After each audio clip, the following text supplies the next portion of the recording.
चौथा, माता जी ने कहा है श्री आई माता जी के आदर्शों को जीवन में उतारें। पंच है, यदि आई माता जी का आदर्श उसके अंदर नहीं है, वह पंच कैसा, वह पंच किस काम का है?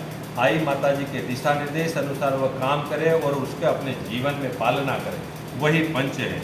माता जी ने यहाँ बताया है कि माता जी के जो आदर्श बताए गए हैं, जो नियम बताए हैं, उनको अपने जीवन में उतारे। सत्य, सेवा, सदाचार, संयम, दया और भाईचारे को केवल उपदेश न दें, स्वयं भी उनका पालन करें। माता जी ने कहा है कि स्वयं को पहले पालन करना है, फिर दूसरे के लिए लागू करना है, इसलिए वह स्वयं आत्म कल्याण करें। पांचवा है युवाओं को संस्कार दें।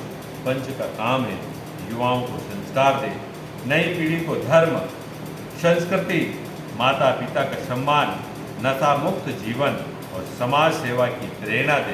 पंच वो है, माता जी ने ये बताया है कि युवाओं को संस्कार दे, नई पीढ़ी को धर्म, संस्कृति, माता पिता का सम्मान, नशा मुक्त जीवन और समाज सेवा की प्रेरणा दे। छठा, माता जी ने कहा है मंदिर को केवल पूजा का स्थान नहीं, संस्कार का केंद्र बनाए। जैसे अभी हमने संस्कार के लिए शिविर रखा था, ऐसे गांव-गांव में नए नए बेटे हैं, बेटियां हैं, आज इंग्लिश मीडियम की स्कूलें चल रही है, उन बच्चों को कहाँ धर्म के संस्कार मिलते हैं, तो मंदिर हमारा संस्कार केंद्र बने। माता जी ने कहा है कि हम मंदिर को मंदिर तक ही सीमित न रखें, पूजा के स्थान तक ही सीमित न रखें, इसको संस्कार केंद्र बनाए। यहाँ सत्संग, भजन, बाल संस्कार, महिला जागरण और युवा मार्गदर्शन जैसे कार्यक्रम नियमित होते रहे। इन सबको माता जी ने फोकस किया है। भजन को भी कहा है, सत्संग को कहा है, बाल संस्कार कहा है, तो महिलाओं का जागरण भी कहा है, तो युवाओं का मार्गदर्शन जैसे कार्यक्रम नियमित हो। सातवां है निर्णय से पहले प्रार्थना करें। कोई भी निर्णय करना हो, पहले माता जी से प्रार्थना करें और माता जी को साक्षी मानकर निर्णय करें। हर महत्वपूर्ण निर्णय से पहले श्री आई माता जी का स्मरण करें, ताकि मन निष्पक्ष और विवेकपूर्ण रहे। इसलिए आजकल क्या है, पंच स्वयं को अपने आत्म स्वयंभू मानने लगे, अपने ऊपर कौन है पंच नहीं देखता है, तो पंच को सबसे पहले अपने जो ऊपर है उनको साक्षी मानकर विवेकपूर्ण रूप से कार्य करें। आठवां है सेवा को अपना धर्म माने। सेवा को अपना धर्म माने। पंच जब बने तो हम सेवा के लिए बने, हम अपने काम के लिए नहीं बल्कि सेवा के लिए बने। तो अपना पहला प्राथमिकता होगी समाज की सेवा, उसके बाद में हम घर को प्राथमिकता दें, वही पंच रहे।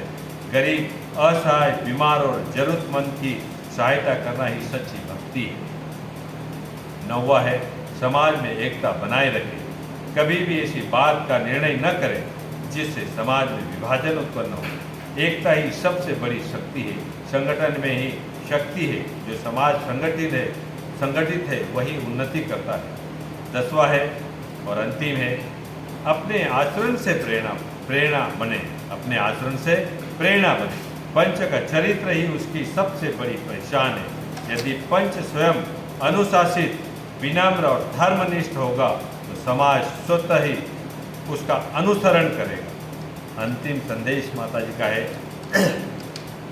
कि हे पंच परमेश्वर गण, आप केवल किसी सभा के सदस्य नहीं बल्कि समाज के मार्गदर्शक हैं। आपके शब्दों से विश्वास बनता है, आपके निर्णयों से न्याय स्थापित होता है और अपने आचरण से आने वाली पीढ़ियां सीखती हैं। आइए हम सब श्री आई माता जी के श्री चरणों में ये संकल्प लें, हम सत्य का साथ देंगे, न्याय का पालन करेंगे, सेवा को अपना धर्म मानेंगे, समाज में प्रेम और एकता बढ़ाएंगे तथा अपने प्रत्येक निर्णय में धर्म और सदाचार को सर्वोच्च स्थान देंगे। बोली आई मात की, अखंड ज्योत की, धर्म गुरु दीवान साहब की।